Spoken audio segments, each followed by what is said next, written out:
Clip number 388 انشاءاللہ عز و جل اس کلپ میں سورہ اعراف کی آیت نمبر 184 سے 186 تک کی تلاوت، ترجمہ اور تفسیر قرآن صراط الجنان سنیں گے۔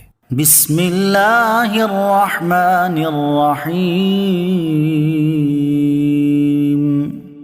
اللہ کے نام سے شروع جو نہایت مہربان رحمت والا ہے۔ اولم یتفکروا ما بصاحبهم من جنہ ان هو الا نذیر مبین۔ ترجمہ، کیا وہ غور و فکر نہیں کرتے کہ ان کے صاحب کے ساتھ جنون کا کوئی تعلق نہیں؟ وہ تو صاف ڈر سنانے والے ہیں۔ ما بصاحبهم من جنہ، ان کے صاحب کے ساتھ جنون کا کوئی تعلق نہیں۔ کفار مکہ میں سے بعض جاہل قسم کے لوگ سرکار دو عالم صلی اللہ تعالی علیہ وسلم کی طرف جنون کی نسبت کرتے تھے۔ اس کی ایک وجہ یہ تھی کہ سید الانبیاء صلی اللہ تعالی علیہ وسلم کے افعال کفار کے افعال سے جدا تھے، کیونکہ آپ علیہ الصلوۃ والسلام دنیا اور اس کی لذتوں سے منہ پھیر کر آخرت کی طرف متوجہ تھے۔ اللہ تعالیٰ کی طرف دعوت دینے اور اس کا خوف دلانے میں شب و روز مشغول تھے۔ یوں نبی اکرم علیہ الصلوۃ والسلام کا عمل ان کے طریقے کے مخالف ہوا تو انہوں نے آپ صلی اللہ تعالیٰ علیہ وسلم کو مجنون سمجھا۔ حضرت حسن بصری رضی اللہ تعالیٰ عنہ فرماتے ہیں، نبی کریم صلی اللہ تعالیٰ علیہ وسلم رات کے وقت کوہ صفا پر چڑھ کر قبیلے کو پکارتے ہوئے فرماتے، اے بنی فلاں، اے بنی فلاں، اللہ تعالیٰ کی پکڑ اور اس کے عذاب سے ڈراتے۔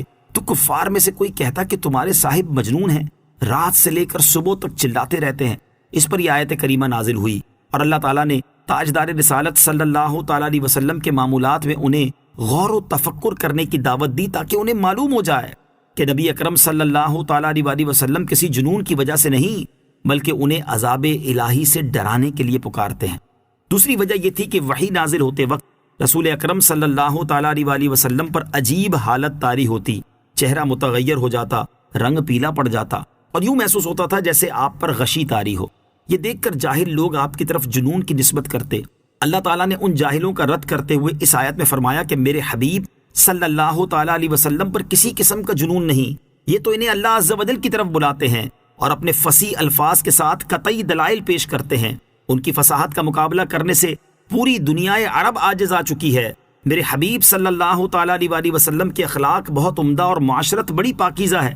ان کی ہر عادت و خصلت انتہائی نیک ہے، ہمیشہ اچھے کام کرتے ہیں اور اسی وجہ سے تمام عقل مندوں کے مقتدا و پیشوا ہیں۔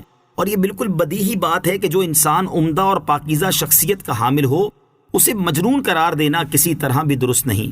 اولم ينظروا في ملكوت السماوات والارض وما خلق الله من شيء وان عسى ان يكون قد اقترب اجلهم فبأي حديث بعده يؤمنون۔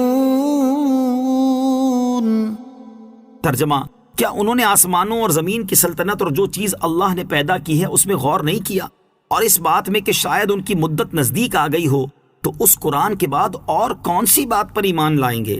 اولم ينظروا، کیا انہوں نے غور نہیں کیا؟ اس آیت کا خلاصہ یہ ہے کہ کیا ان کفار نے آسمانوں اور زمین کی سلطنت اور جو چیز اللہ عز و جل نے پیدا کی ہے اس میں غور نہیں کیا تاکہ وہ ان کے ذریعے اللہ تعالیٰ کی قدرت و وحدانیت پر استدلال کرتے؟ کیونکہ ان سب میں اللہ تعالیٰ کی وحدانیت اور حکمت و قدرت کے کمال کی بے شمار روشن دلیلیں موجود ہیں۔ اور کیا انہوں نے اس بات میں غور نہیں کیا کہ شاید ان کی موت کی مدت نزدیک آ گئی ہو اور وہ کفر کی حالت میں مرنے کے بعد ہمیشہ کے لیے جہنمی ہو جائیں؟ ایسے حال میں عقل مند پر لازم ہے کہ وہ سوچے سمجھے اور دلائل پر نظر کرے اور اللہ تعالیٰ کی وحدانیت، نبی اکرم صلی اللہ تعالیٰ علیہ وسلم کی رسالت اور قرآن عظیم کی کتاب الہی ہونے پر ایمان لائے، کیونکہ قرآن پاک کے بعد اور کوئی کتاب اور نبی کریم صلی اللہ تعالیٰ علیہ وسلم کے بعد اور کوئی رسول آنے والا نہیں جس کا انتظار ہو کہ قرآن مجید اللہ تعالیٰ کی آخری کتاب اور حضور پر نور صلی اللہ تعالیٰ علیہ وسلم آخری نبی ہیں۔ اگر ان پر ایمان نہیں لایا تو پھر کس پر ایمان لائے گا؟ من يضلل الله فلا هادي له وَيَذَرُهُمْ فِي طُغْيَانِهِمْ يَعْمَهُونَ۔ ترجمہ: جسے اللہ گمراہ کرے اسے کوئی راہ دکھانے والا نہیں، اور وہ انہیں نہیں چھوڑتا کہ اپنی سرکشی میں بھٹکتے رہیں۔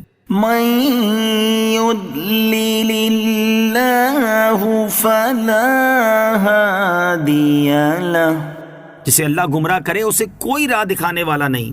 اس آیت کا یہ معنی نہیں ہے کہ کفار کو اللہ تعالیٰ نے گمراہ کیا ہے، کیونکہ اگر یہ معنی ہو تو کفار قیامت کے دن حجت پیش کریں گے کہ جب اللہ تعالیٰ نے ہمیں گمراہ کر دیا تھا تو اس میں ہمارا کیا قصور ہے، کس قانون کی بنا پر ہمیں ہماری گمراہی کی سزا دی جا رہی ہے۔ بلکہ اس آیت کا معنی یہ ہے کہ جب مسلسل کفری عقائد پر جمے رہنے کی وجہ سے کفار کے دلوں میں گمراہی راسخ ہو گئی اور وہ اپنی سرکشی میں حد سے بڑھ گئے، حتیٰ کہ انہوں نے اپنے اختیار سے اس چیز کو ضائع کر دیا جو انہیں ہدایت اور ایمان کی دعوت دیتی، تو پھر ان کے دل و دماغ سے دعوت حق قبول کرنے کی استعداد جاتی رہی، اور وہ اس طرح ہو گئے گویا کہ اللہ تعالیٰ نے انہیں گمراہی پر